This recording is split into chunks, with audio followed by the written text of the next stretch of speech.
Et ben voilà, ça commence. Bonjour, épisode de Blowout Tattoo Podcast, saison 2, épisode 8. On est aujourd'hui avec Johan, le grand nulle part. Bonjour Johan. Salut. Ça va? Ouais, toi?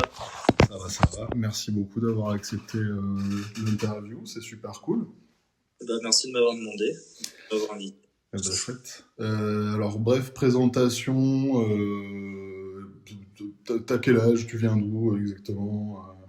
Alors, je suis en train d'hésiter sur mon âge parce que j'ai changé il y a pas longtemps, mais j'ai 38 et tu viens de Lyon. D'accord. Peut-être 88?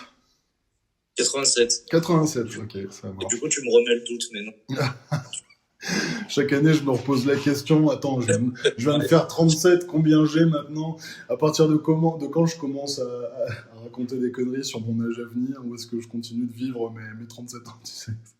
Ouais, puis t'as des âges où chaque année est plus difficile à accepter que l'autre, donc du coup, t'essayes de t'en enlever inconsciemment, tu sais. On va skipper ce sujet instantanément parce que ça m'agace direct au réveil, donc non, je plaisante. Donc bonjour Yohan.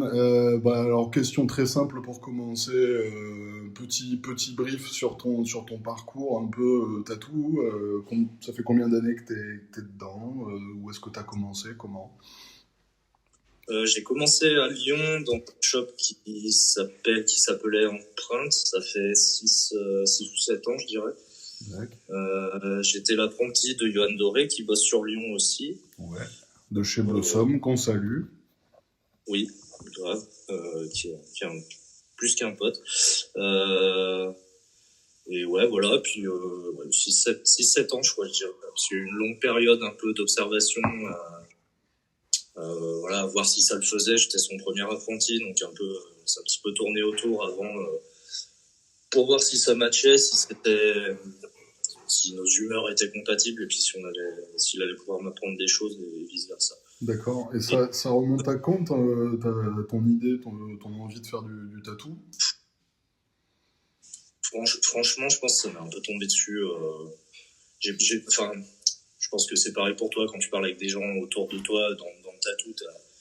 T'as plein de parcours différents. J'ai des potes qui ont commencé, qui avaient la tête depuis qu'ils avaient 14 ans, qu'ils ont ouvert un bouquin. Moi, ça m'a un peu tombé dessus.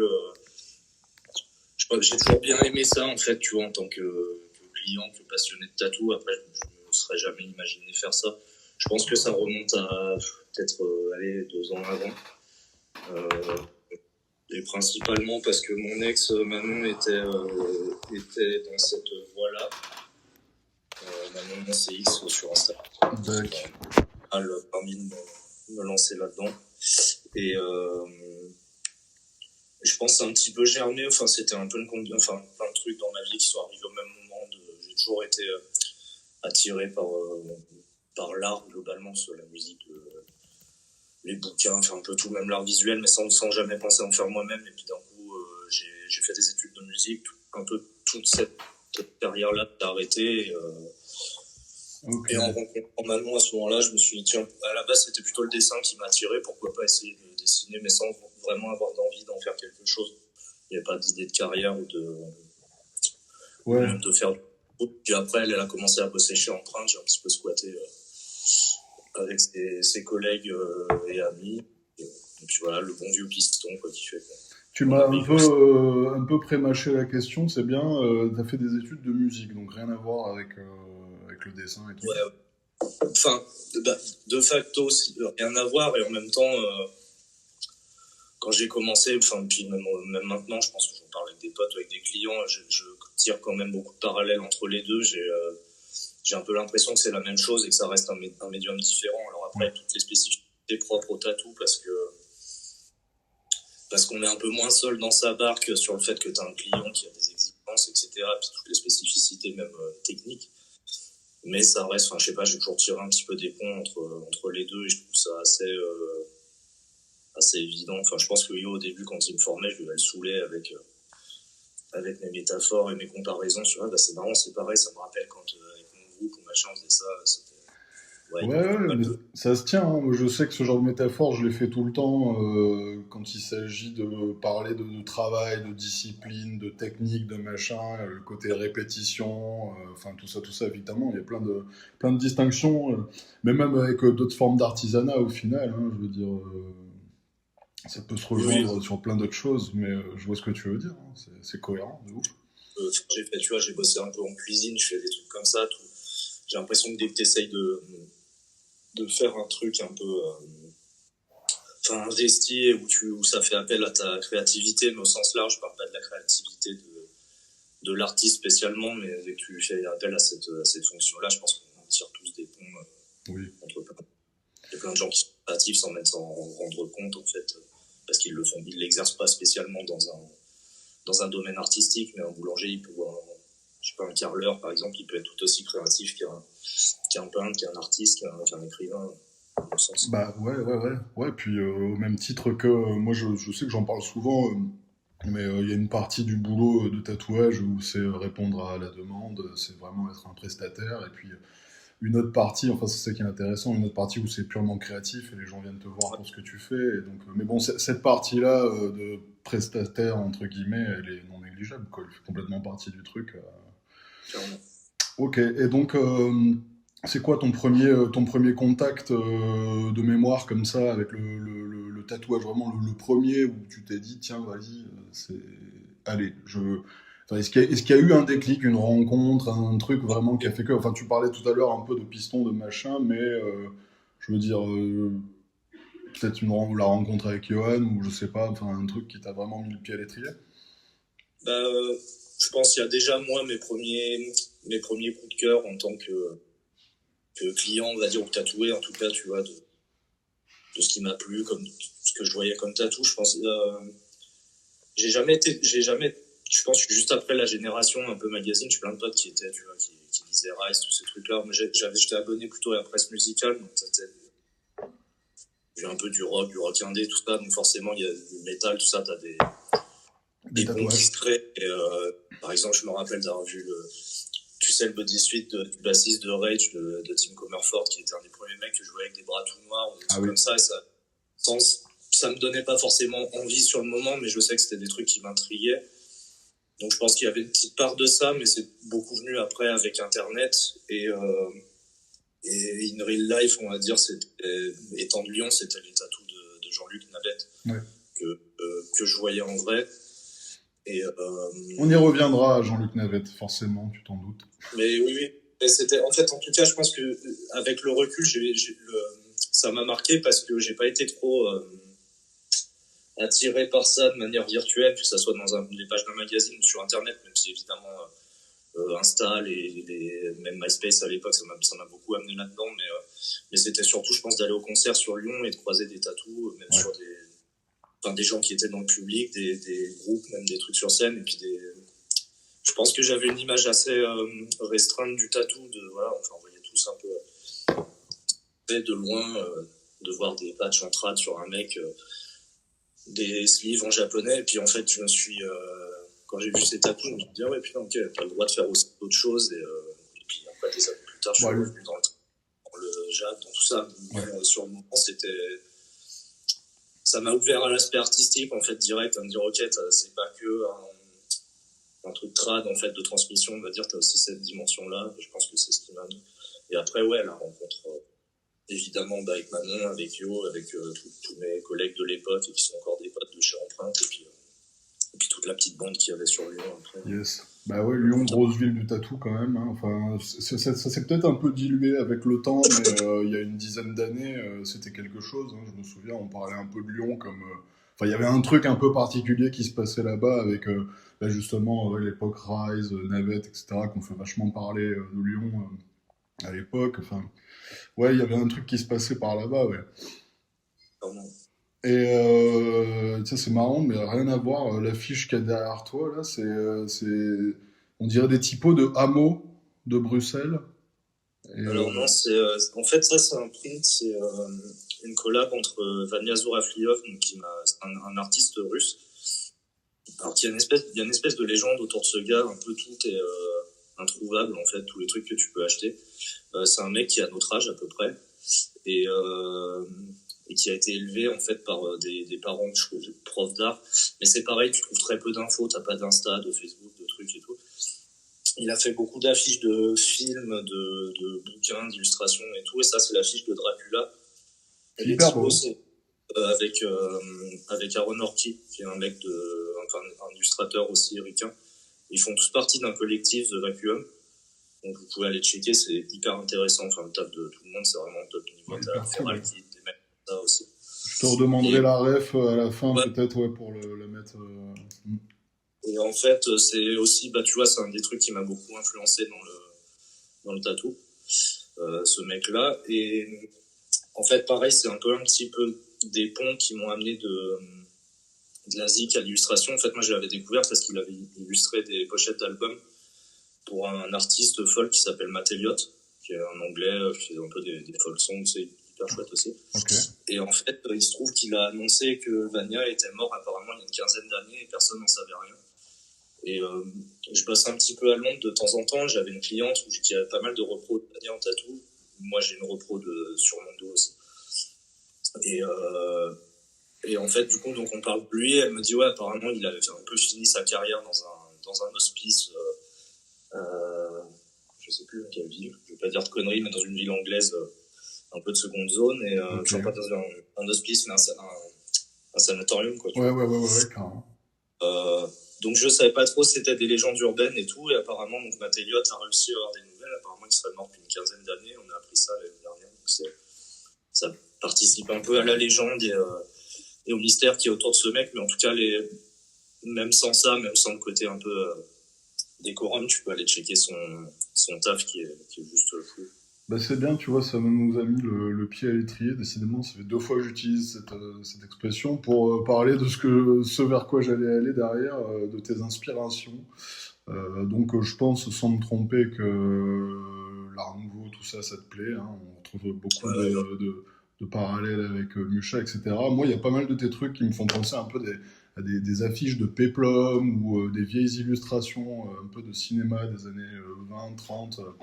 Alors, je sais pas, peut-être que je me mélange un petit peu, mais peut-être tu peux nous en parler un petit peu, parce que c'est quand même intéressant. Tu abordes des sujets, une esthétique qu'on croise quand même pas souvent, en plus, sur des grosses pièces, etc. Donc, c'est quoi vraiment tes inspi profondément Ouais, je pense qu'à la base, il y a vraiment la peinture, l'illustration, principalement du 19e, donc je pense que le truc le plus évident... spécialement en allant sur l'art nouveau, on va tout de suite, sur Mucha, sur les grosses rêves comme ça. Alors je pense que c'est un des premières rêves que j'ai eu pour m'éloigner en fait assez vite où, forcément c'est le plus connu, donc je suis toujours inspiré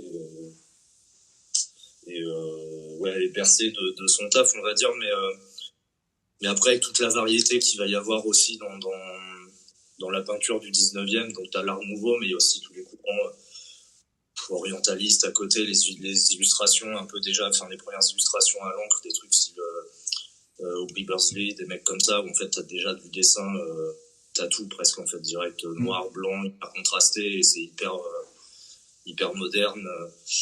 Vania, dont on parlait tout à l'heure, qui est derrière moi, c'est un artiste contemporain, mais qui est très aussi bercé de cet univers-là. Et puis ça, c'était plus sur l'aspect, on va dire, illustration quand je commençais, mêlé aussi de toute cette vague de BD années 70, de SF, de Moebius, de Giger, de tout ça en fait aussi, en plus. Comme tu disais aussi, pas mal d'affiches années 20, années 30, genre Metropolis, des trucs comme ça, c'est typiquement ces visuels-là, c'est des trucs qui m'ont... les affiches, toute la com qui était faite autour de ça, même les affiches de brochures touristiques, de trucs de l'époque, etc. C'est mise en page un peu simple et tout ce qui est un peu traité de manière symboliste, on va dire symbolique, je sais pas comment on dit. Et puis ce qu'il faut s'imaginer aussi, c'est que l'art nouveau à l'époque, c'était alors oui, bien sûr, c'était des jolies peintures, mais c'était des affiches, c'était des publicités, c'était des encarts publicitaires, c'était des boîtes d'allumettes, du mobilier, des vêtements. ça s'insinuait partout, c'était vraiment une vision. Et puis je trouve que là où c'est passionnant, c'est que c'est vraiment une source ininterrompue. Tu vois, quand il y a des expériences graphiques et esthétiques qui ont été faites à ce moment-là, qui ont disparu ensuite pendant longtemps pour revenir des années plus tard. Ouais, c'est quand même très beau. Une manière de structurer les pièces. En fait, je pense que il y a une facilité à en tirer plein de ponts en fait de l'art nouveau. Il t'emmène de partout. Sur le papier, c'est pas hyper, peut-être pas hyper évident. Par exemple, le pont entre Hector Guimard et Giger, mais pour moi, il est assez évident parce que toutes les formes d'art nouveau, ces formes organiques en fait, qui sont inspirées des végétaux, des orchidées, des pistils. Tu vas retrouver exactement le même truc chez Giger quand il va dessiner alors lui, ça va être des bits, des boyaux, des choses, mais en fait, tu reviens souvent en même forme, tu reviens souvent en même connexion.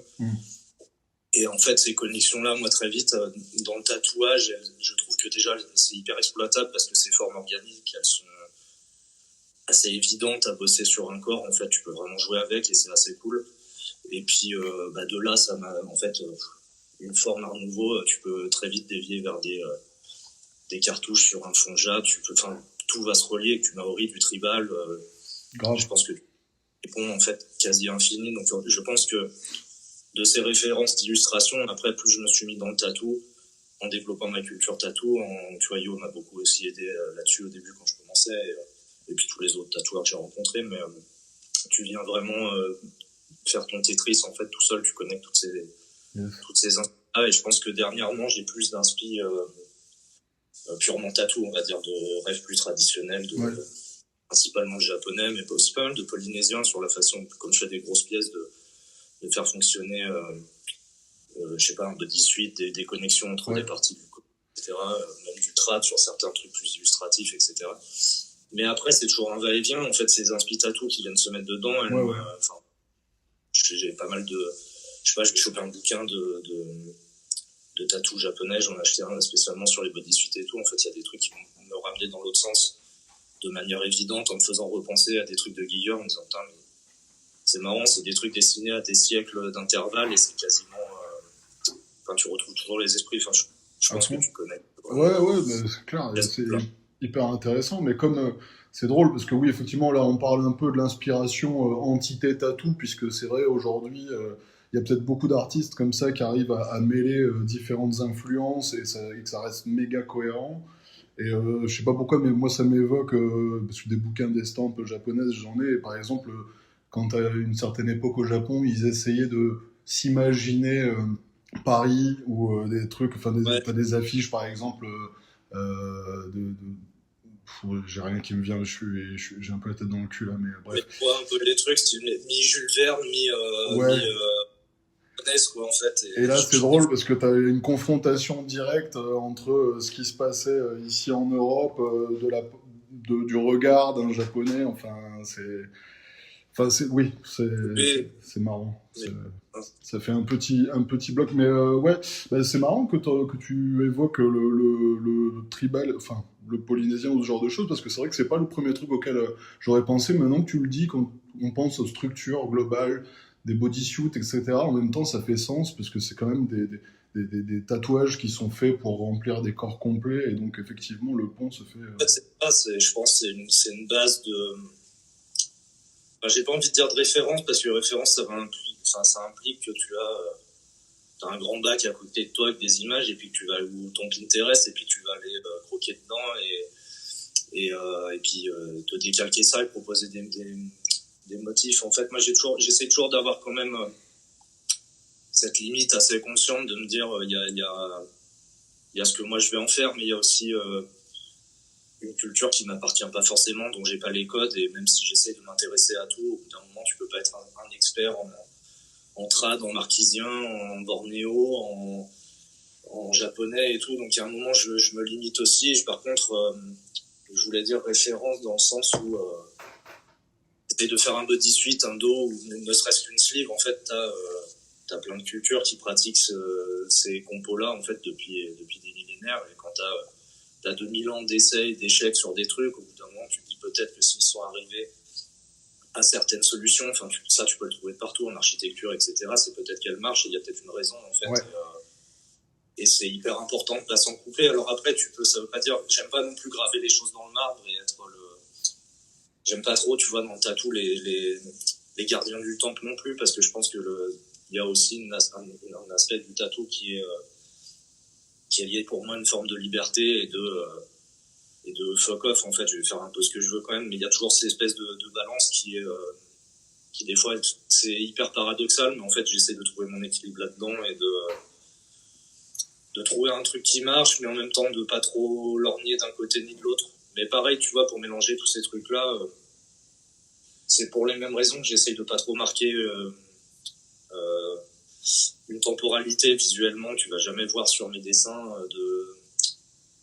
je l'ai fait un petit peu au début, mais plus ça va, plus je vais virer tout ce qui est drapé, des motifs, enfin tu vois, des patterns, des accessoires par exemple sur des personnages, des trucs comme ça qui vont être trop marqués d'une époque. Ah oui. Je vais pas faire une caricature, mais je vais pas te faire perso avec une casquette Nike ou un homme de chevalier parce que ça va t'emmener directement dans une époque, ouais. Et donc pour arriver à mélanger un petit peu des trucs et agglomérer ensemble des influx qui sont a priori un peu antinomiques, je pense que ça m'aide aussi beaucoup de fonctionner comme ça, d'essayer de virer un petit peu toutes ces refs-là trop marqués, soit contemporains, époque quelconque, et d'essayer de le mélanger de cette façon-là. En fait. Mais comme tu disais à l'instant, avec les gardiens du temple, etc., encore une fois, le distinguo avec la musique peut se faire, hein, comme quand tu étudies la musique, tu as forcément des références de base. Quand tu te lances dans la musique classique, bon, bah, forcément, il faut prendre connaissance de ce qui s'est passé auparavant, même si tu essayes toujours de sortir ton truc. Enfin, ouais. Non, mais c'est aussi une balance parce que je te dis ça et en même temps, sur plein d'aspects, tu vois, des fois, je le vois avec des clients, ils me lancent sur le tatou, je peux partir 5 heures en roue libre tout seul à te parler de trucs, et en fait, à plein d'aspects, je peux me rendre compte que je peux l'être aussi, ce gardien du temple, parce que tu as forcément des trucs qui te sont chers et des trucs qui te tiennent à cœur et qui sont que tu as envie de défendre, d'une certaine vision du tatou, etc. C'est aussi important de savoir. Après, je pense que tout est une question d'équilibre, en fait, de pas te fermer non plus en te disant, bah, quelqu'un procède différemment, donc c'est forcément moins bien que ce que je vais faire, ou c'est pas etc. C'est des trucs qu'on a entendus plein de fois. Mais en même temps, ça veut pas dire non plus gommer totalement tout aspect radical que tu peux avoir par rapport à ton travail. Ça veut pas dire de devenir un bisounours non plus par rapport à ce qui se propose artistiquement en disant tout est bien, tout est ok et c'est cool en fait. Non, mais c'est intéressant ce que tu dis, puisque forcément, au bout d'un certain temps, dès que tu commences à avoir une assise un petit peu confortable et puis un regard hyper sérieux, hyper strict sur ta pratique, on peut vite commencer à switcher du côté du gatekeeping, un peu mauvais esprit. Des vieux cons, en fait, quoi. Ouais, c'est ça. Et alors là, c'est drôle parce qu'entre les débuts du podcast et aujourd'hui, moi j'ai eu une grosse évolution, ça m'a vachement ouvert la tête sur plein de trucs et puis des expériences perso. Mais clairement, il faut sortir de ce machin-là, puisqu'en fait, le tatou, il évolue. Et que cette espèce de réflexion ancrée dans le passé, alors c'est bien de garder un pied là-bas, c'est parce qu'il y a des choses importantes à transmettre. C'est ça, en fait, parce que je pense qu'il y a plein d'aspects. Je pense que d'être un peu j'appelle ça un vieux con en caricaturant, entre guillemets, c'est plein de trucs aussi qui me permettent de fonctionner, de me dire... En fait, je pense que c'est pas un truc que j'ai envie d'imposer aux autres. Je trouve que c'est hyper chouette qu'il y ait plein de trucs différents. Et en fait, moi, j'aime bien être entouré de mon petit univers un peu vieillot, un peu désuet, être dans mon truc. En fait, ça fait partie du kiff. Mais je pense que la limite, elle est de penser par toi et pour toi et que par ton prisme, en fait. Et après, je pense que c'est bien en tant qu'artiste de s'appliquer chacun dans son choix une certaine radicalité. Moi, je vais être hyper touché par des trucs hyper modernes, en fait, hyper contemporains, des mecs qui vont bosser... Il y a un mec qui s'appelle Jamie Luna, il fait ses tatous, en fait, il va bosser sur ses ZBrush, je crois, le logiciel de sculpture 3D. Donc il sculpte sur ordinateur et en fait il peut créer ses modèles, il peut les éclairer du coup dans le logiciel, il peut créer une source de lumière, tout ça. C'est à l'opposé de ce qui m'attire à la base, où j'ai envie de... Tu sais, presque moi dans ma tête, des fois je me dis c'est Charles Ingalls, j'ai envie de prendre une planche, de raboter, puis de faire une bonne vieille chaise, tu vois. Et en même temps, je suis hyper touché par ce qu'il fait, parce que je me dis, ok, putain, ce mec-là, il a pris le truc et il l'a poussé au bout, en fait. Donc, tu te dis, c'est plus la radicalité chez les gens et le fait de pousser un truc qui va vraiment m'intéresser, tu vois. Carrément. Et du coup, voilà, moi, ça m'empêche pas d'avoir ma façon de faire, d'être ouverte aux autres, mais c'est important aussi d'avoir cet équilibre des deux, de pas non plus bêtement toujours tout gober en se disant tout est cool et tout. Je pense que notre rôle d'artiste, c'est aussi de faire un choix là-dedans et un tri dans ce qu'on aime. Ça veut pas dire que tu vas l'imposer aux autres et passer ton temps à chier sur des pratiques différentes, etc. Mais toi, par rapport à toi, tu es obligé de t'appliquer certains choix, des choses qui te plaisent, des choses qui te plaisent pas, en fait. Je pense que c'est comme ça. C'est marrant le parallèle avec la sculpture parce que ça, au travers de discussions, je l'ai souvent entendu des fois dans bah, la technique pure, je veux dire la manière de venir poser un motif, de savoir comment il va vieillir, de comment tu vas poser tes noirs, laisser de la place à tes blancs, etc. Le parallèle avec la sculpture se fait assez bien aussi sur certains trucs. Ouais, clair. Mais en fait, moi j'aime bien, tu vois, c'est là toute la beauté du tatou en fait, c'est que t'as plein de ponts qui se font avec plein de matières différentes parce qu'on est à la fois on va à la fois dessiner à plat mais à la fois en 3D sur un corps, sur un objet mouvant. Tu bosses ça là avec le vivant, à la fois avec on dessine tous quand même un moment sur du papier, sur des trucs pour préparer ou il y a plein de paramètres qui font que c'est ni totalement de l'art, ni totalement que un artisanat, ni totalement que du social, c'est plein de choses à la fois, donc ça te permet si t'essayes de profiter de tout ce que ça a à offrir. En fait, je trouve que c'est pour ça que c'est un taf qui est formidable à ce point de vue-là, parce que tu peux... faut vraiment être paresseux pour se faire chier en tatouant, quoi. Tu vois, il y a un moment donné... ça, c'est clair. S'il y a un truc qui te fait chier, tu peux en trouver un autre, tu peux toujours aller ailleurs, en fait. Ouais. Je pense que oui, c'est pas mal ce que tu dis. Il faut vraiment être paresseux pour s'ennuyer dans le tatouage parce que c'est vrai, il y a trop à faire. Je pense, là où je mets de l'eau dans mon vin, c'est dans le sens où en ce moment, c'est une période qui est peut-être pas évidente pour tout le monde au niveau du taf, des bookings, et on le voit, je pense toi comme moi autour de nous, dès que tu ouvres Instagram, tu vois les stories des gens et tout. Voilà, ce paramètre-là en moins, mais je parle d'une époque où t'as les gens qui étaient bookés, qui se faisaient 6-7 tatous par jour, et que t'avais des fois des discussions avec des gars qui se faisaient chier et qui n'arrivaient pas à y trouver leur intérêt. Tu te dis en fait, t'as plein de façons de l'appréhender différemment. Moi, je peux toujours trouver un intérêt. T'as des gens qui vont trouver l'intérêt seulement de chercher avec leurs clients, et c'est déjà hyper cool en fait, juste ce rapport. Je vais faire du street shop, je vais faire du walk-in, et je suis là pour une prestation de service, on va dire, et d'essayer de faire passer aux gens le meilleur moment, de leur faire le taf nickel, et juste ça, c'est déjà un aspect qui est hyper cool. Donc après, tu rajoutes toutes les strates dont on parlait avant, je pense que oui, t'as toujours moyen de trouver un intérêt. C'est marrant ce que tu dis là parce qu'il y a quelques temps de ça, lors d'un concert, j'ai eu l'occasion de discuter avec un mec qui tatoue depuis super longtemps à Bordeaux, qui est hyper bon dans sa discipline, où justement, un peu comme ça éméché, il me disait ouais c'est la merde, c'est la merde, c'est la merde, et genre où à un moment je lui ai juste dit mais mec c'est peut-être un truc à faire, hein, mais c'est peut-être sortir de ta zone de confort parce que t'es super bon dans ce que tu fais, tout, y a rien à dire. Mais qui sait, c'est peut-être l'opportunité, on va dire, d'aller exploiter d'autres pistes. Et là, il y a eu un petit blanc. Et je pense qu'il était un peu en mode ah ouais, t'as pas totalement tort. Et en même temps, ça fait 30 ans que je fais comme ça, donc tu vois. Mais bon, faut en tirer des leçons et des conclusions utiles. Hein. De toute façon, il n'y a pas le choix, je veux dire, à part déprimer dans son coin, sinon. Clairement. Plus ça revient, tu vois, à la discussion qu'on avait un peu avant. Je pense que, en fait, le tatou, c'est un truc qui est long, qui est technique, qui est compliqué à développer. Donc, t'es obligé aussi à un moment de t'enferrer un petit peu dans tes certitudes, de te dire ok, tu peux pas creuser tous les sillons à la fois parce qu'en plus ton champ d'expérimentation c'est la peau des gens, donc tu vas pas te dire moi demain je vais pas arriver et me dire tiens demain je me mets à la couleur et puis je vais faire des compos full pastel, je l'ai jamais fait, donc à un moment t'es obligé d'y aller avec tes certitudes, de te construire une confiance pour être là avec tes clients et pouvoir leur garantir quand même on va dire un minimum syndical de ce que tu es capable de faire.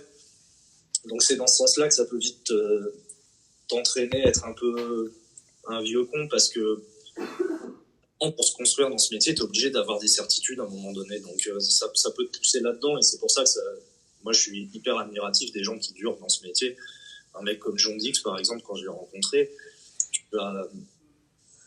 parles avec lui, en fait, je veux dire, il n'a plus rien à prouver en tatou. Tu tatoues depuis 35 ans, lui et d'autres, en fait, mais avec lui au bout de 5 minutes, ah ouais, mais comment tu fais ça tiens, explique-moi ci, explique-moi ça. Et en fait, il est toujours entouré de gens qui le font cogiter, qui vont remettre en cause j'allais même pas dire des certitudes, parce que c'est jamais des certitudes, mais des trucs qu'ils pensent, etc. Et en fait, c'est ce qui fait que c'est toujours pertinent. Mais en même temps, ça, c'est dur, parce que en miroir, pendant des années, pour fonctionner dans ce métier-là, tu as dû aussi te construire par ces certitudes-là, parce que t'arrives pas, on n'est pas un peintre sur une toile où tu te dis demain, bah, je prends un rouleau et je fais Jackson Pollock et vas-y, et j'éclate toute la structure. Et tu peux le faire, mais ça peut être compliqué. Donc c'est toujours une espèce de notion d'équilibre qui est compliquée dans le tatou, qui est hyper intéressante, mais jongler entre tous les métiers, jongler entre un truc qui est référencé et codifié et en même temps y apporter de la nouveauté, jongler entre tes certitudes et quand même une dose d'expérimentation, c'est toujours une espèce de balance en fait que j'essaie de voir équilibrée, quoi. Ben, écoute, c'est bien, comment dire, tu m'as fait avancer dans ma fiche un petit peu parce que là, ça fait déjà 30 minutes, tu vois comment ça passe vite. Et il y a quand même pas mal de choses que je veux aborder, mais du coup, vu que tu as évoqué John Dix, Seven Doors, Londres, c'est rigolo parce que l'épisode juste avant, c'était Eric de Néon Cobra qui est pote de John Dix et qui fabrique ces petites rotatives. Donc ça fait un peu le pont. Alors voilà, allez, hop, on va passer à un chapitre suivant. Raconte-nous un petit peu comment ça s'est passé la rencontre avec Jean Dix. Comment c'est toi qui es allé spontanément chez Seven Doors. Enfin comment ça s'est passé? Parce que effectivement, pour ceux qui connaissent pas Jean Dix, on parle quand même d'un grand monsieur du tatouage anglais. Voilà, c'est pas. Allez voir si vous connaissez pas. Allez surtout regarder son travail. En fait, déjà, oui, pour parler de lui, je trouve que c'est, par rapport à tout ce que je disais tout à l'heure, ce qu'on disait, je trouve que c'est un mec qui fait des ponts, en fait, justement, entre plein de choses, entre des styles, mais tout en restant cohérent. Donc, je pense que là-dessus, c'est hyper inspirant, en fait. Il peut traiter plein de sujets différents, mais toujours avec son style, etc. Donc, après, oui, je pense qu'il y a pas mal de gens qui doivent connaître. Et ceux qui connaissent pas, aller vraiment checker, c'est intéressant. Et inspirant et tout ça. À la base, en fait, moi, je connaissais Raph un petit peu. Raphaël Delalande qui bossait à Seven Doors et qui m'avait tatoué. Je tatouais pas encore. Il y a une dizaine d'années, on avait vraiment sympathisé pendant la séance tatou. Et en fait, moi, quelques années plus tard, je me retrouve à tatouer, puis on se retrouve à tchatcher sur Instagram. Et en fait, moi, c'était une période où je venais de bouger de shop, etc. J'avais un peu envie de bouger, de découvrir d'autres trucs. J'arrivais en même temps chez Viva Delors à Lyon, et du coup, j'avais envie de reguester, d'apprendre des choses. Et en fait, à la base, le contact s'est fait par Raph. Il me dit, bah, ok, vas-y, on s'est démerdé. Et puis, je me suis un peu incrusté, en fait, à vrai dire, au shop.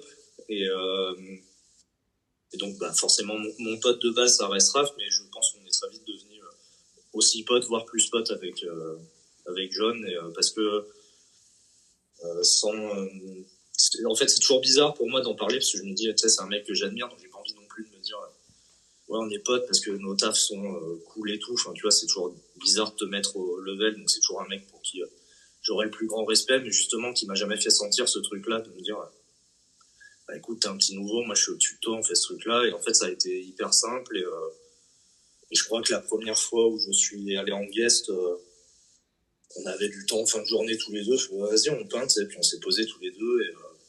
Et puis voilà, en fait, c'est fait naturellement. On a commencé à faire des échanges de peinture, de trucs, jusqu'à commencer à faire des designs de tatou ensemble. Donc on en a fini en premier il n'y a pas très longtemps.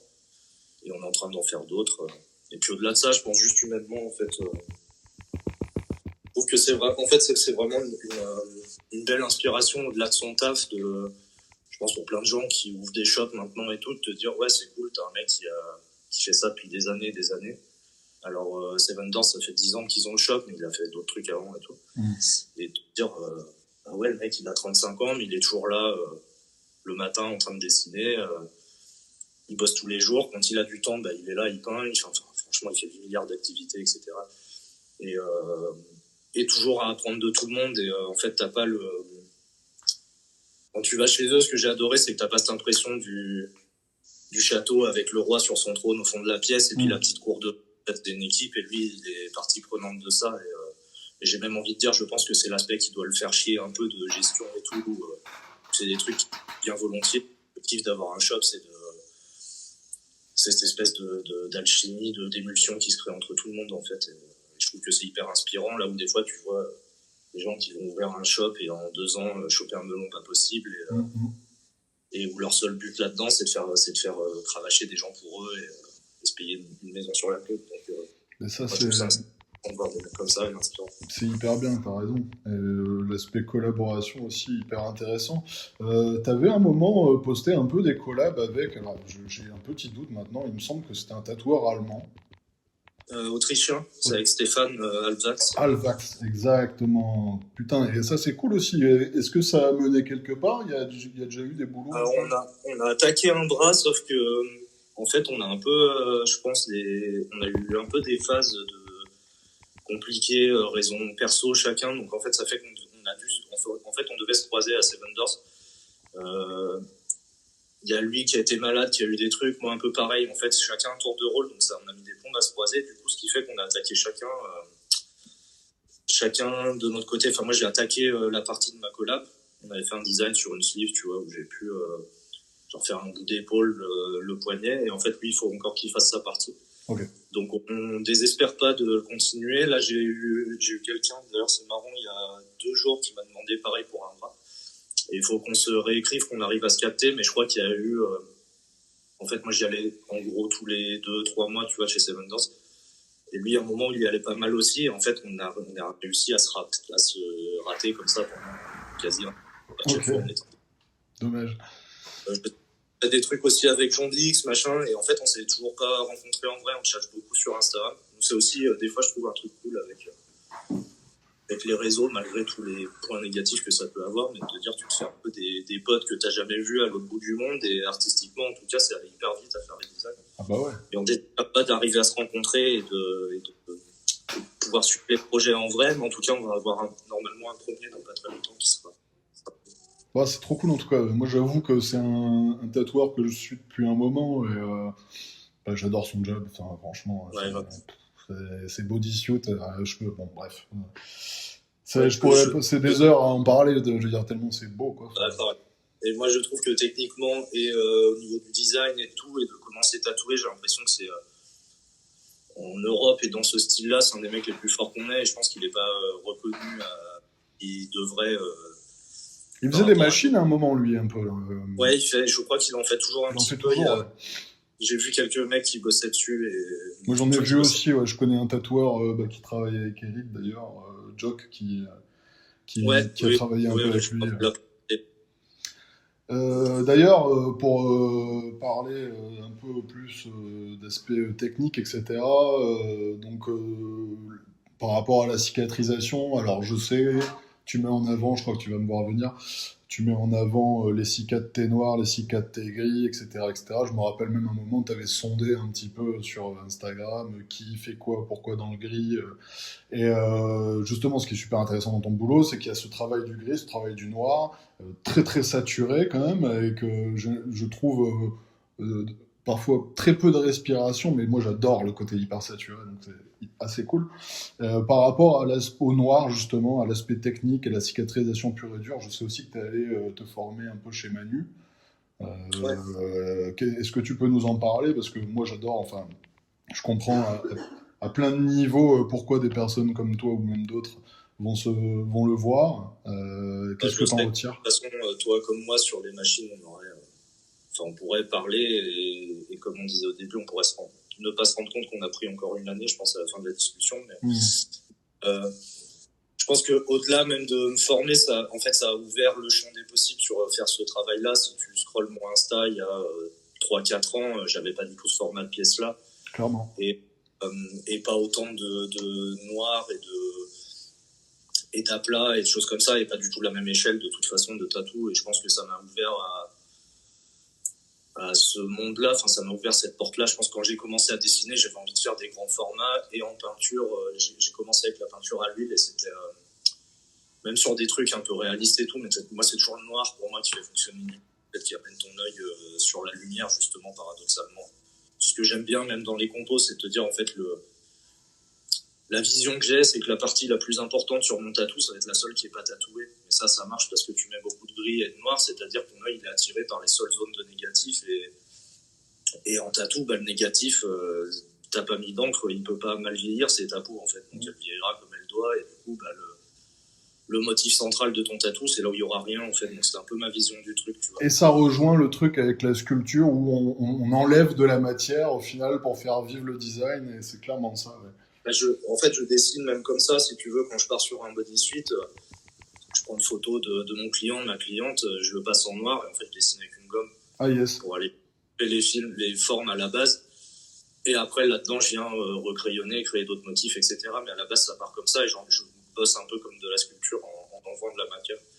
Et du coup, en fait, je pense que inconsciemment, je me l'interdisais, enfin, je me le permettais plus en illustration, mais en tatou, je me l'interdisais parce que je me dis, il y a un moment où tu commences, tu sais ce que c'est, tu vois un magnum de 49 sur une brochure ou sur un site internet, ça te fait un peu flipper. Le jour où tu l'as en main la première fois, tu te dis putain, mais on va faire quoi de ce truc? T'as un râteau énorme, et puis même les machines font peur, la surface de peau que tu vas tatouer, ça fait flipper. Tu te dis en fait, le mec, je vais lui faire un tatou, une amputation du bras, donc au début tu te retiens, et puis inconsciemment, ça influe sur ta façon de dessiner parce que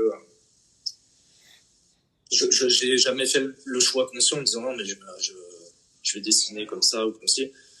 Mais dans un coin de la tête, t'as toujours, il y a un moment, t'auras envie de faire un gros aplat de noir sur ton dessin, mais moi je me disais ok, ça c'est un truc, je suis pas trop sûr de moi sur la Sika, je suis pas trop sûr, enfin t'as pas envie que le mec qui passe un mois derrière à pouvoir plier le bras, à marbrer, le sang, etc. Donc, au début, je pense que c'est compliqué, puis t'as pas envie d'être dans la lutte tout le temps, et en fait, je pense que de rencontrer Manu, je suis allé le voir plusieurs fois, et en fait, la première fois, ça m'a déjà ouvert l'esprit là-dessus, et en revenant, sans m'en rendre compte, je recommençais à dessiner avec un peu plus de noir dans les designs, etc.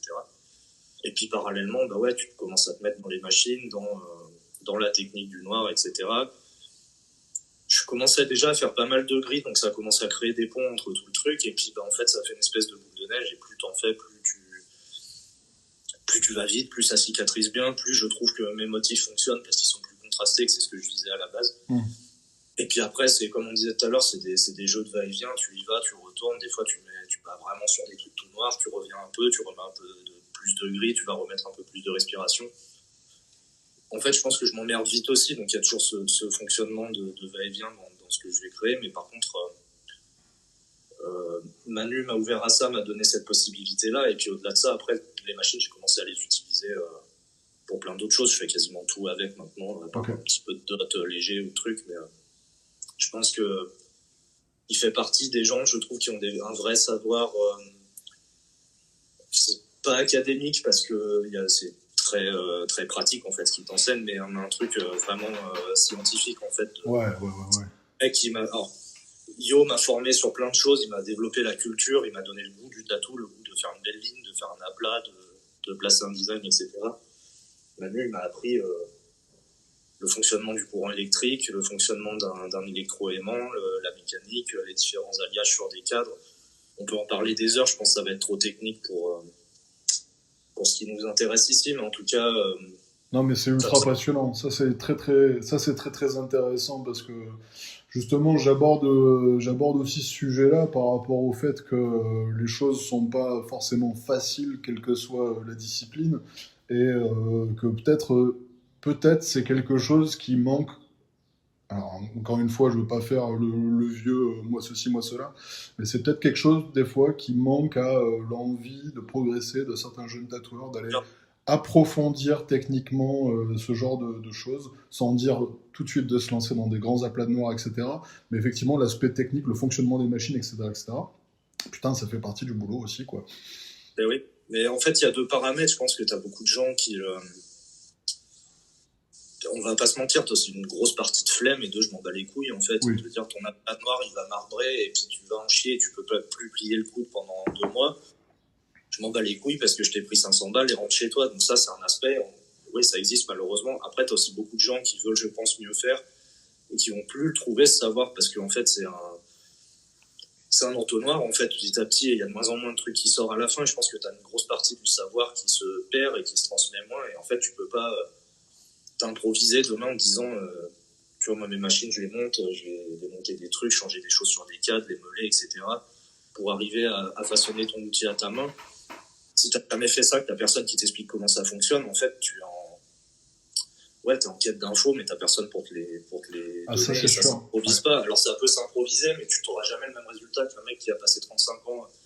Manu, tu vas chez lui, t'as 200 ou 300 machines dispatchées sur la table, t'as une meuleuse dans le salon, et la nuit, il se couche à 5 heures, et il est en train de bidouiller des machines et de souder des alimes, en fait. Ça s'improvise pas, ça s'invente pas en claquant des doigts. Ou alors tu y passeras 35 ans, probablement, oui, avant d'acquérir le savoir. Je ne sais même pas si on aura l'occasion encore d'y passer 35 ans, parce que maintenant, on va te demander de poster tous les jours, pour l'algorithme, d'avoir des planches de flash pour tes flash days, etc., etc. Je pense qu'il n'y a pas de secret. Au bout d'un moment, si lui, il a choisi de lâcher les designs et de faire du full black, parce que ce qui l'intéresse, c'est la texture de la peau, il a une passion du full black aussi visuellement.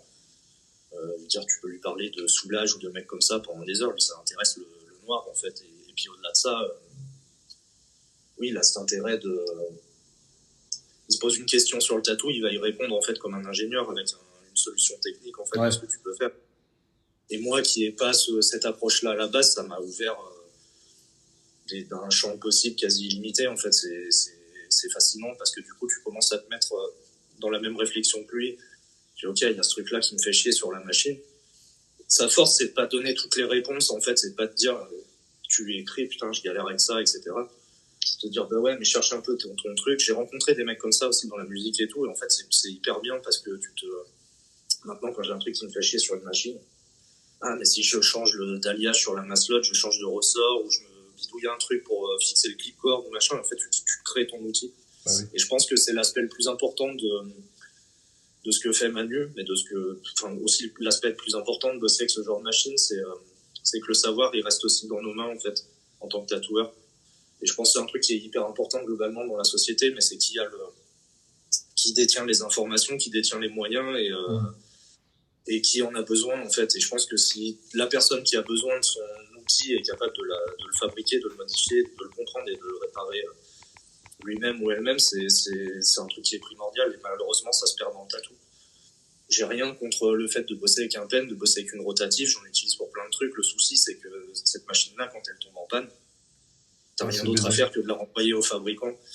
À une époque où, oui, alors des fois on peut passer pour des vieux cons à bosser avec nos machines qui font du bruit, etc. Ça claque, tu fais péter des condensateurs, tu vas faire de la soudure, des trucs.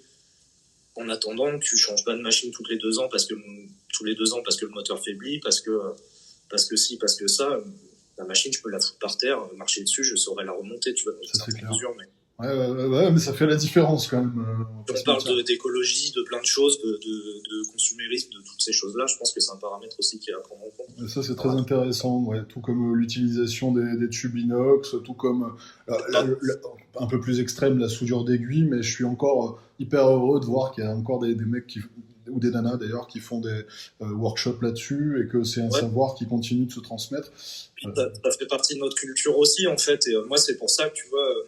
J'ai 2-3 gars qui sont venus au shop des fois, comme ils ont vu. C'est pour ça que je communique un peu dessus. En fait, des fois, je me dis, je poste des stories sur les machines. Je me dis, il y a peut-être une frange de mes abonnés sur Insta qui doit se dire, le mec, c'est Fast and Furious, tu montes ton moteur avec, tu sais, je fais un peu le kéké, mais en même temps, je vais reconnaître que j'ai ce côté-là. Je l'avais déjà quand je faisais de la zik. Je suis un peu un geek, ma pose, tout ça, donc j'aime bien. Et puis aussi, ça a permis à des gens de venir me voir au shop en me disant, j'ai cette machine dans un tiroir, mais souvent des gens qui commençaient, qui ont que des gens qui bossent à la rota autour d'eux. Nous, peut-être qu'on a eu un apprentissage avec des gens qui maîtrisaient à peu près des trucs sur l'école. Si t'as personne autour de toi, ils sont là, moi j'ai ce truc-là, je sais même pas monter une aiguille dessus, comment ça se branche. Et puis des fois, elles étaient en panne avec le condensateur qui partait en couille et tout. Écoute, vas-y. Moi, je te l'apprends, on regarde tous les deux, on ressoude les trucs, on fait un petit réglage et puis t'essayes de bosser avec. Et puis, parce que moi, j'étais content de trouver des gens qui avaient ce savoir et qui voulaient bien le partager. Donc, c'est aussi important de le garder entre nous et de faire que... à un moment, en fait, si plus personne les utilise, tu trouveras plus de pièces. Alors, tu peux toujours essayer de fabriquer des trucs et puis ça sera de plus en plus compliqué. Et de se dire, et c'est con parce que on va rentrer dans des détails techniques et tout, mais sur plein d'aspects, c'est des outils qui sont beaucoup plus performants que ce qu'on te vend maintenant, qui sont beaucoup plus fiables dans le temps, qui peuvent être vraiment façonnés à ta main. C'est le gros avantage, en fait, c'est que En gros, tu compares ça, une rotative, j'ai toujours un peu le même aspect. Alors, c'est une voiture où t'as pas de levier de vitesse, en fait. Donc, tu peux faire un Bordeaux-Paris en seconde si tu veux. Ça va peut-être chauffer puis sentir un peu le cramé, mais si tu vas doucement, tu vas peut-être y arriver, mais c'est un peu con parce que tu te prives potentiellement de plein de réglages et de possibilités que tu vas avoir sur une coil. Après, t'en as peut-être pas forcément besoin. C'est aussi le contrepoids de se dire, si tu roules en ville, bah, une Smart, ça peut être suffisant aussi. Il y a des outils pour tout, en fait. En tout cas, cet outil a un vrai intérêt, un vrai usage. Et moi, de toute façon, enfin, je veux dire, c'est pas au-delà de l'aspect geek et je kiffe l'outil, la sensation, etc. Je l'ai vu sur mes Sika, sur le résultat, sur ma rapidité, la vitesse d'exécution, etc. Ben, c'est ce que, justement, c'est ce que j'allais dire, hein, pour moi, un des gros intérêts aussi des machines bobines, c'est la cicatrisation, hein, on va pas se mentir.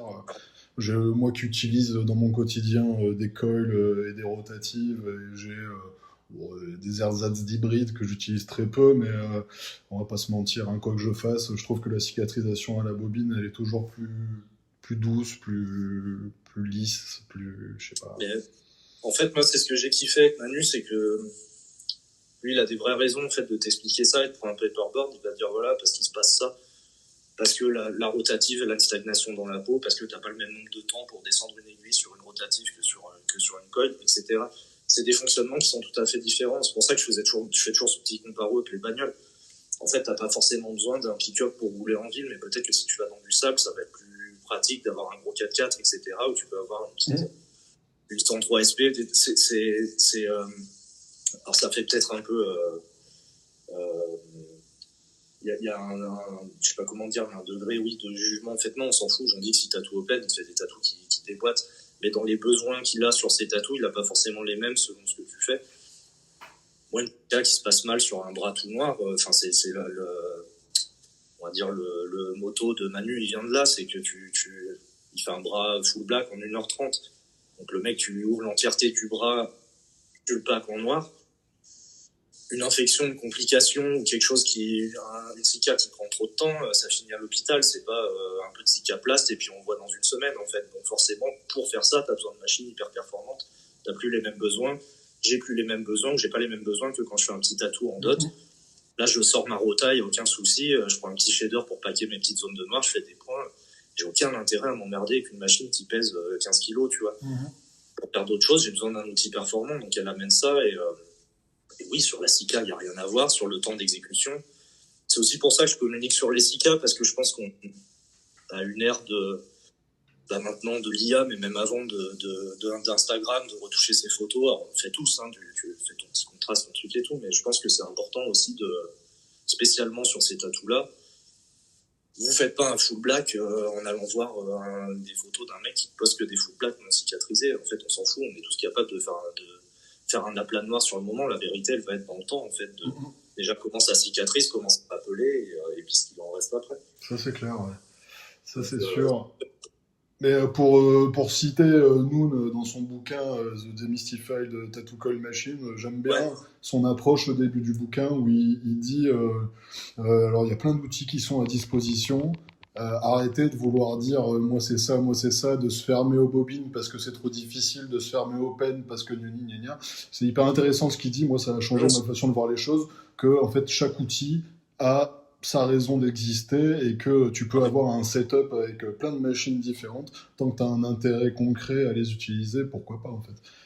Moi je parle tout aussi hein, de toute façon et c'est le kiff. Mais après la seule différence des fois sur les outils et spécialement ceux qui sortent maintenant, je pense qu'il y a aussi un aspect commercial. En fait, tu as un moment donné aussi où tu as on va pas se mentir, tu as des grandes compagnies qui ont investi dans le tatou, qui te vendent des trucs dont tu n'as pas spécialement besoin. En fait, on va des innovations toutes les 2 semaines pour que tu achètes des trucs, pour que tu aies une impression d'avoir besoin de plus de choses. Donc, quand je parlais de John Dix tout à l'heure, il peut te faire un pot entier avec la même aiguille, en fait, tu vois, quasi, je caricature, mais tu vois, t'as pas besoin d'une série de pseudo-innovations, des fois, donc c'est un peu la différence sur certains outils. Mais au-delà de ça, faut juste trouver, moi, c'est de toute façon un kiff que j'avais, même dans la peinture, en fait, c'est, il y a beaucoup de gens qui me demandaient ouais machin tel papier et trucs et en fait moi j'ai vraiment fait le nerd là-dessus et te dire en fait des fois quand tu parles avec des gens tu leur apprends qu'il y a des différentes fonctions de pinceau différents types de poils, différentes formes pour faire plutôt des lignes, pour faire des aplats, que le grain du papier va jouer dessus. Ils sont là, ah ok, je savais pas, parce que souvent tu vas dans des magasins où le vendeur il connaît pas plus que toi parce que c'est un job d'été et qu'ils sont payés au lance-pierre et qu'il n'a pas eu le temps de diguer non plus. Donc on le paye à faire des tableaux Excel et au bout d'un moment tu dis bah ouais, en fait les outils ils ont un usage et c'est bien de les apprendre, et spécialement dans le tatou parce que nous notre but final est en fin de compte t'as un client qui est sous ta machine, donc un matériel mal utilisé de 6 cas plus long, bah ça a quand même une inconvénience assez forte pour la personne. En fait t'es pas en train de juste de foirer un dessin quoi. Ah, clairement, ouais. Je voulais parler d'un truc, on va encore une fois passer à un autre sujet, mais en même temps revenir, hein, la rencontre avec Navette, Viva Dolor. Bon, Navette, pour ceux qui connaissent pas, grand illustrateur, qui était un excellent tatoueur, mais bon, maintenant quelques années, il tatoue plus trop, il me semble. De temps en temps peut-être, mais Arrive de tatouer des potes, mais non, il est plus. oui, c'est plus le fond de son business, quoi. Non, clairement pas. Et bon, c'était quand même un pilier un peu de la scène lyonnaise, pas un peu d'ailleurs, complètement. Comment ça s'est passé, la rencontre et ton intégration dans Viva Dolor? Alors, pour rendre à César, je pense que je suis plus arrivé grâce à Patven, qui est ma collègue aussi, qui est là, Bien sûr. Parce que je pense que Jean-Luc, il est plus souvent caché dans les comptes de Viva Dolor à dessiner qu'aux soirées mondaines à rencontrer, donc à rencontrer des gens. Donc la rencontre s'est plutôt fait avec Audrey à la base. Je bossais avant au Méandre. Quand je suis parti des Méandres, je cherchais un point de chute et du coup ça s'est un peu fait naturellement. En fait, j'alternais entre le shop des filles de mes copines au Méandre et le shop de ma pote Martine d'Enfer à Lyon.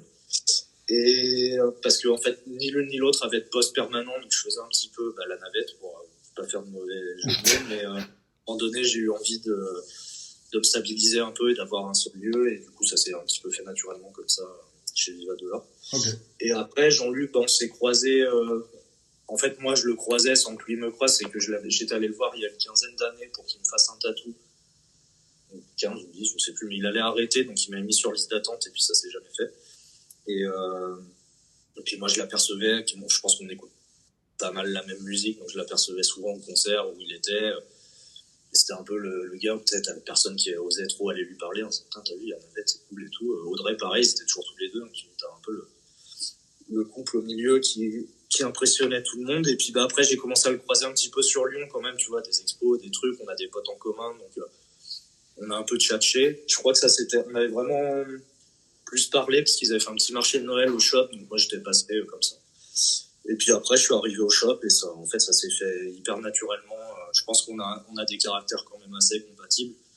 Et puis un peu le même truc avec Jean Dix, tu sais, on me dit ouais, faut jamais rencontrer tes héros, mais en fait, dans ce lot-là, t'as aussi des mecs qui te le font pas sentir. En fait, c'est juste devenu un pote, et je pense que ça a même occulté pendant un moment le fait que je l'ai admiré. Enfin, puis c'est toujours le cas, tu vois, mais ça a vraiment cassé ce truc. C'est juste devenu un pote et un mec que j'aime et voilà, qui fait un peu partie de la famille et vice versa. Et je pense que c'était cool. Puis au-delà de ça, après tu te rends compte qu'on partage une vision. En fait, ce que j'ai adoré tout de suite, c'est que c'est un mec qui fait plus de tatou, mais c'est un mec qui fait plus de tatou parce qu'il respecte ça et qu'il aime ça, en fait. À l'époque où tu vois beaucoup de gens qui continuent à en faire pour les mauvaises raisons sans aimer ça, justement, ce qu'on disait tout à l'heure, en fait, qui s'emmerdent dans ce métier-là, je comprends pas trop. T'as toujours un truc à faire, en fait, t'as toujours un truc qui peut être intéressant et tout. Je voulais revenir sur un truc complètement anecdotique, mais ayant vécu au Pays de Galles, Amy Cornwell, que t'as fait venir en France, qui est sortie un peu de chez elle. J'ai trouvé ça génial parce que moi, ça fait des années que je la suis, et ayant vécu là-bas, la culture galloise et tout m'intéresse de ouf. Je sais pas que t'avais vécu là-bas, trop cool. Ouais, à l'époque, je faisais du costume de théâtre, tu vois, rien à voir avec le tatou. Trop bien. Et donc, trop marrant comment ça s'est fait, la connexion, parce que... raconte-moi. Ça, c'était un peu ce que je disais tout à l'heure, mais c'est cette espèce de truc fun avec les réseaux, et en plus, je pense peut-être aussi dans le milieu du tatou, parce que... tu sais, quand je faisais de la zik, genre rencontrer tes idoles, j'en ai rencontré 2-3, tu vois, voilà, tu croises, tu fais une petite tape sur l'épaule et voilà, mais c'est quand même beaucoup plus compliqué, c'est un truc qui est beaucoup plus vaste, plus difficile d'accès. Je pense que le tatou, tu veux voir tes idoles, tu peux aller demain à une convention et rencontrer les gens assez facilement en fait, donc tu peux vite croiser des gens que tu admires. Et les réseaux ont encore facilité ce truc-là, donc c'est un des points positifs, tu vois, que moi je tire d'Insta, c'est que tu vois le taf, enfin quelqu'un voit ton taf, tu commences à chercher, et en fait on a un peu parlé comme ça pendant quelques années, des fois même s'envoyer des croquis, des dessins, des trucs, t'en penses quoi, on pourrait faire ci, ça. Il y a un moment donné, on avait parlé de faire des collabs, de print, peut-être un bouquin, etc. Et en fait, ça coïncidait avec, je pense, le gros du taf pour elle, parce qu'en fait, elle a acheté une ferme au Pays de Galles. Donc, pour ceux qui la suivent pas, tu peux aller sur son Insta, tu vas voir les stories, on dirait vraiment... on dirait un film c'est des trucs de contes de fées, c'est miroir, voilà, une espèce de film sur la ferme anglaise du 19e, enfin, t'as un peu de tout. Elle est dans quelle ville, tu sais, non? Ça s'appelle Llandello, j'ai pas l'accent Clongleclaw, un truc comme ça. C'est terrible comme accent. En fait, il y a une fois, quand j'étais en guest à Seven Doors, je m'étais dit, ok, je passe te voir.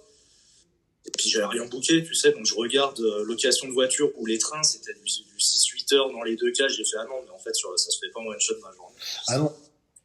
Et puis, du coup, je pense, donc elle s'est rendue compte petit à petit qu'une ferme en tatou, le tatou, c'est un job à plein temps, plus ça à gérer, parce qu'ils ont des animaux, machin. Ouais. Taf de taf, donc ce projet de collab, c'est jamais fait. Mais on a toujours gardé le contact, et puis je l'ai croisé il y a un an à Francfort, à la convention. Got the Finch. Et puis ça a vraiment décanté le truc de se voir en vrai, de se dire ok, vas-y, viens en guest. Et je pense qu'elle avait justement un peu mieux organisé de son côté sa vie perso, enfin sa vie à côté. Et je pense qu'elle avait justement envie de ressortir un peu de chez elle, d'aller voir d'autres villes, de retatouer ailleurs. Ils ont ouvert un shop aussi avec son mec en attendant. Donc, et lui, son papa était tatoueur, si je dis pas de bêtises. Son père est tatoueur, ouais, t'as des photos. Moi, elle m'a envoyé des photos. Elle a 4-5 ans avec une machine. Ouais. Pour ceux qui connaissent pas Amy Cornwell, faut absolument aller voir. C'est magnifique le travail qu'elle produit, tant le dessin que la couleur, la finesse. Ouais, ce que j'allais dire, il y a le dessin aussi. Le niveau de dessin est hallucinant. Je pense que j'allais dire, en fait, c'est quelqu'un qui pourrait ne pas tatouer, un peu comme Jean-Luc et tout. En fait, clairement. Les tatous sont charmés, de toute façon. C'est juste un médium, le tatou, presque, enfin. Mais elle pourrait faire que des prints, des peintures, ça serait aussi très bien, parce que voilà, c'est juste c'est beau ce qu'elle fait, en fait. Tellement. Ok, cool, ouais, je voulais en parler parce que ça me parle un peu, forcément. On va tout doucement emprunter le chemin de la sortie. Il y a une question que j'aime bien poser. Bon, là, on a abordé un peu les machines tout à l'heure. Très succinctement, les aiguilles, tu utilises quoi comme aiguille et pourquoi? En vrai, un peu ce qu'il y a. Alors, très peu de cartouches parce que j'en ai pas trop utilité, puis du coup en bossant à la colle, c'est pareil. En fait, c'est un peu le même sujet. Je suis désolé, j'arrive pas là-dessus. C'est toujours le même sujet. On parlait tout à l'heure, mais je pense que l'aiguille trad, on va dire, te donne une possibilité de bender, de changer des choses, un petit peu des paramètres plus qu'une cartouche. Mais après, globalement, je sais pas si la question c'était plutôt les tailles, les modèles. Peu importe, mais tu vois, par exemple, j'en connais qui utilisent ce qu'ils ont et qui arrivent à faire des merveilles, et d'autres qui sont très très précis.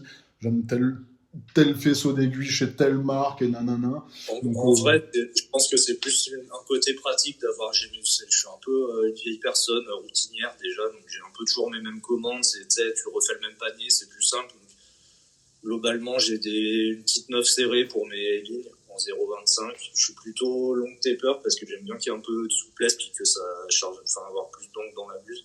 Et après, en fait, les magnums, à la base, j'étais très spécifique sur une telle marque. Enfin, tu sais, quand je faisais plus des lignes du dot justement pour les liners et tout, je visais toujours le même truc. Sauf que les magnums de 39, 49, vraiment les grosses tailles, je me suis rendu compte que tu trouvais, c'est déjà assez dur à trouver en fait, à te faire souvent aller chez des fournisseurs un peu spécifiques. Les tubes, c'est pareil en fait. Donc du coup, je prends un peu ce qu'il y a et en vrai, je pense que c'est surtout le fait de découvrir que j'avais une machine qui était hyper performante. Franchement, je peux un peu mettre ce que je veux et ça marche. C'est plus une histoire de rendu et de taille, donc ça je le vois plus. Je vais plus le voir sur les lignes pour le coup. Et après, du moment que j'ai des fois des curves pour le gris, mais de moins en moins. Mais sinon, voilà. Ouais, c'est vrai que les curves, quand même pas mal pour le gris. Mais d'ailleurs, tiens, je pensais à ça tout à l'heure quand on parlait du gris. Tu dois voir Diao Shen, ce tatoueur, Ouais, qui fait des grilles, mais juste à pleurer. Et que tu vois, il utilise des mini faisceaux. Moi, ça me fascine. Hein. Je trouve ça il génial. fait un peu de tout. En fait, moi, tu vois, je parlais de la convention de Francfort, j'y suis allé il y a un ou 2 ans de suite, parce que je pense que si tu regardes le line-up, moi, il y a 1 ou 2 années de suite où il y avait tous mes tatoueurs, enfin les top tatoueurs du monde et tous mes favoris perso, en fait, tu vois. Ouais. Et, euh, et c'est ce qu'on disait tout à l'heure, à leurs photos, des réseaux, de machin et tout. Je trouve que c'était cool. T'avais vraiment le top tatoueur mondial et chacun avait son client, son petit body suite qui attendait devant le stand et tu pouvais le voir en vrai. Et Diao Chen avait un de ces modèles, tu sais, avec des grilles de fou, donc bodysuit, avec Black Piece malade et tout, et du coup tu pouvais le voir bosser en vrai, puis tu vois surtout ce que ça rend cicatrisé, et là tu fais ouais ok, les mecs ils ont pas besoin de retoucher sur un site, enfin, faire de la retouche photo ou du Photoshop, c'est vraiment comme ça en vrai, C'est c'est vraiment parfait, hyper quoi. beau. Et puis moi ça m'a réconcilié, tu vois, avec un truc de se dire, je le voyais comme tu dis, la petit faisceau, il était en train de faire un bras sur un mec et de plaquer du gris. Je pense qu'en sur l'après-midi, il a dû faire un format A5 d'aplat de gris et il a pris une chier de temps. Je pense que des mecs comme Nisako, c'est pareil, etc. Sauf que tu vois le résultat en vrai, tu te dis, c'est malade en fait. Ouais, c'est grandiose. Mhm. C'est des trucs qui t'ouvrent des portes dans la tête de dire, ok, je pensais pas qu'on avait le droit de faire ça ou que c'était possible de faire ça en tatou. Mhm, Et en fait, mhm, tu mhm. peux. Et moi, à chaque fois, ça me nourrit. Donc, pareil, tu vois, je me dis, cette convention-là, en tant que tatoueur, si les gens même passionnés de tatou, j'ai croisé un de mes clients, pareil, qui est pas tatoueur, qui s'est dit, vas-y, je vais aller voir et tout, pour tous les passionnés de tatou. C'est pas la plus chill niveau ambiance, machin et tout, parce que c'est une grosse machine, mais par contre, si vous voulez voir des hyper beaux tatous, Ouais. c'est charmé, quoi. Après, voilà, c'est une grosse machine, c'est un peu, t'en prends plein la gueule, t'as des trucs dans tous les coins, ça te fait mal piétiner beaucoup, tu marches, t'as plein de trucs, c'est pas hyper confort, enfin, Mhm. convention, mais par contre, tu vois un level de fou et c'est hyper intéressant d'aller faire un tour. Ça a l'air, ouais, ça a l'air. Moi, j'ai jamais fait ni ça, ni des grosses comme le mondial ou quoi, mais clairement, je pense que c'est un truc. Bon, de toute façon, le mondial, je crois que c'est fini. Mais ouais, ouais, clairement à faire. Je suis d'accord avec toi. Ouais. Ne serait-ce que Après, pour voir un peu les gens travailler, par exemple. Putain. bah c'est ça, moi je suis pas hyper à l'aise dans les situations où t'as grave de monde, piétiner, machin et tout, tu vois, les gros concerts et trucs, mais si t'es passionné de ça, ça peut franchement valoir le coup. Bon, mais écoute, on va passer à la question finale que j'aime bien poser aussi, parce que, bah, mine de rien, ton point de vue est intéressant et que le tatou change, mais on va conclure là-dessus après. Comment tu imagines le tatou dans 10 ans, avec tout ce qui se passe aujourd'hui, avec, tu vois, que ce soit l'absence de statut, voilà, l'accès au En fait, matériel, tout. j'ai un peu de mal à l'imaginer pour moi, puisque bah, tu parles de tout ce qui se passe aujourd'hui, mais je pense qu'il y a tout ce qui se passe aujourd'hui dans le tatou, puis tout ce qui se passe aujourd'hui quand, tu vois, quand on a parlé tout à l'heure, que le matin, moi je me réveille, j'essaye de m'empêcher, mais j'arrive pas trop à pas regarder Instagram, aller lire les news un peu, les journaux, les trucs.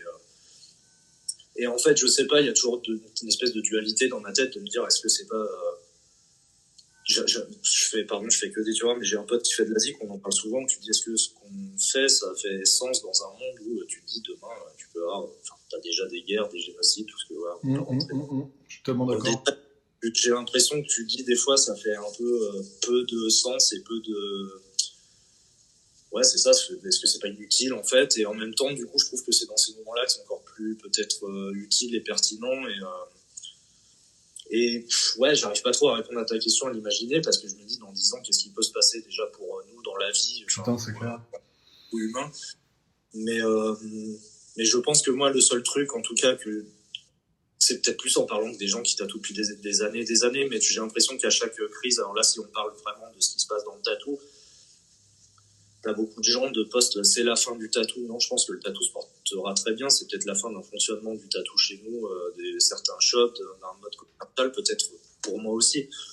Je pense que est-ce que toi ou moi, si demain on tatoue, enfin on a plus de, c'est plus notre taf, est-ce que pour autant tu vas aller à l'Inde, foutre tes machines, arrêter de tatouer tes potes parce que ça te fait kiffer? Je pense pas. Et je pense que ce qui peut le maintenir, ça va être cette forme de passion et de moi, ce qui fait, j'ai l'impression que j'ai du taf en ce moment, c'est de m'adresser encore plus à des passionnés, d'aller diguer encore plus loin. Et peut-être, je suis un peu optimiste, j'en sais rien, mais moi, en fait, j'ai envie de croire à ça, de me dire que ça va peut-être justement, le fait qu'il y ait un peu moins de taf, faire un tri avec des gens qui ont un peu moins les crocs. Ancienne génération, nouvelle, je pense qu'il y a plein de gens formidables qui arrivent, qui c'est hyper dur pour eux parce que t'as plein de monde, mais je me dis peut-être que tout ça va éclore.